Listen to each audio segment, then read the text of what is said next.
বৃহস্পতিবার পবিত্র রাতে কেউ যদি এই দোয়াটি 100 বার পরে কোনো দিন পৃথিবীর কোনো মানুষের কাছে তার হাত পাততে হবে না।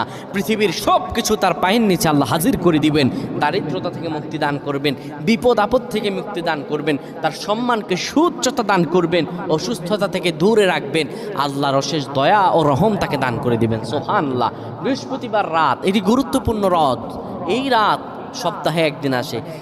আরবিতে রাত আগে আসে, দিন পরে আসে। সুতরাং বৃহস্পতিবারের যে দিন গিয়ে রাত, এটি বৃহস্পতিবার রাত নয়, এটি শুক্রবারের রাত, এটি জুমাবারের রাত, এটি দোয়া কবুলের রাত, আল্লাহর কাছাকাছি হওয়ার রাত। সুবহানাল্লাহ।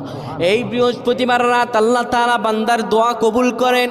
কেউ যদি বৃহস্পতিবার রাতে ঈশা নামাজের পরে পবিত্র হয়ে ইয়া হাইয়ু ইয়া হাইয়ু ইয়া হাইয়ু ইয়া রফিয়ু ইয়া রফিয়ু ইয়া রফিয়ু এই দোয়াগুলো পড়তে পারে 100 বার, আল্লাহ রাব্বুল আলামিন